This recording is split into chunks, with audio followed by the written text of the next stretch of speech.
வணக்கம் நண்பர்களே. இது சமீபத்தில் நடந்த குரூப் 1B 1C எக்ஸாமில் கேட்டிருந்த ஒரு கொஷின் இது. குறிப்பு: கீழ்காணும் எண் தொடரிலிருந்து கீழ்காணும் வினாக்களுக்கு விடையளிக்கவும். 435, 224, 786, 823 மேலே உள்ள எண்களில் உள்ள இலக்கங்களை ஏறு வரிசையில் எழுதும் பொழுது கிடைக்கும் மிகப்பெரிய எண் எது? இந்த ஒரு நம்பரையும் ஏறு வரிசையில் எழுத சொல்கிறாங்க. உதாரணத்துக்கு பாருங்கள், 435ன்னு ஒரு நம்பர். இதில் இருக்கிற இலக்கங்களை ஏறு வரிசையில் எழுதணும். ஏறு வரிசைனா என்ன அர்த்தம்? சின்ன நம்பர்லேருந்து பெரிய நம்பர். அப்போ பாருங்கள், 3, 4, 5ன்னு ஆகிடும். அடுத்தது 224. ஆல்ரெடி அது ஏறு வரிசையில் தான் இருக்குது. 2, 2, 4. அடுத்த நம்பர் பாருங்கள், 786. இதை ஏறு வரிசையில் எழுதுகிறோன்னா 6, 7, 8. கரெக்டாக? அடுத்தது 823.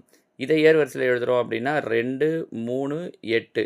அப்போ பாருங்கள், இதில் எது பெரிய நம்பர்? 678 தான் பெரிய நம்பர். அது எந்த நம்பர் நம்ம அப்படி எழுதியிருக்கோம்? 786.